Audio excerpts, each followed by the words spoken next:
Alright, let's talk about something that's been on my mind lately, color in the garden.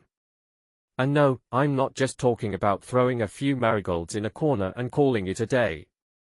I'm talking about intentional, bold, unapologetic color, the kind that makes you stop and think, wow, someone really had a vision here. And who better to guide us through this than garden designer Ann-Marie Powell? Her new book, A Year of Color, is like a wake-up call for anyone who's been stuck in a sea of greens and grays.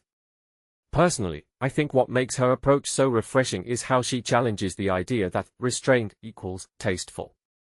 I mean, don't get me wrong, I can appreciate a monochromatic garden, there's a certain elegance to it. But if you take a step back and think about it, isn't gardening supposed to be about joy? About expressing yourself? Powell's philosophy is simple: grow what you love, and don't worry about what's in. That's a message I can get behind.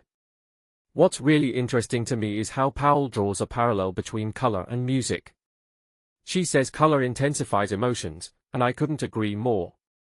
Have you ever walked past a garden bursting with reds, oranges, and purples and not felt something? It's like the garden is shouting, hey, life is happening here. And yet, so many of us play it safe. We stick to pastels or greens because they are tasteful. But here's the thing, taste is subjective. What's tasteful to one person might be boring to another. Powell's grandfather, for example, loved his bedding plants, even if she didn't always appreciate the forms. The point is, he found happiness in them, and that's what matters. It's a reminder that gardening isn't about following rules, it's about creating something that brings you joy. Now, let's talk about Powell's plant choices, because they're anything but ordinary. She's all about bold combinations, like pairing orange crocuses with purple fritillarias. One thing that immediately stands out is her use of summer bulbs. She calls them bomb-proof, which I love, because let's be honest, not all of us have the time or patience to babysit finicky plants. Lilies, for instance, she admits they're a pain because of lily beetles, but she can't resist them. So she's found a workaround, planting them in pots near her back door so she can keep an eye on those pesky beetles. It's practical, but it's also a great example of how you can work with challenges instead of letting them stop you.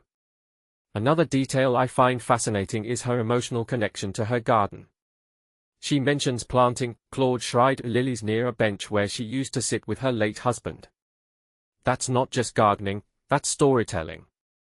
It's using plants to create memories, to honor the past while still moving forward. And that, to me, is what makes a garden truly special.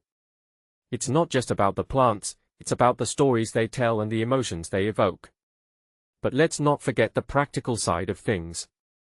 Powell's advice for dealing with invasive grape hyacinths. Physical attack. Grab a fork and get digging.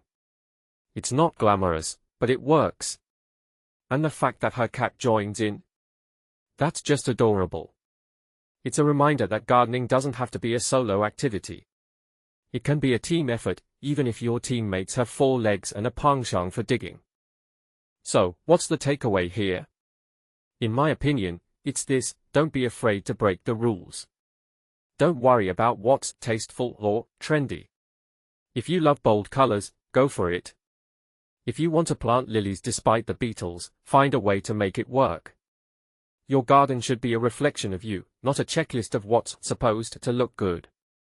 And if you're still not convinced, I'll leave you with Powell's final tip: grow what you like.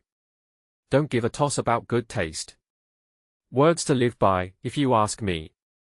Now, go out there and make your garden as colorful, or as monochromatic, as you want.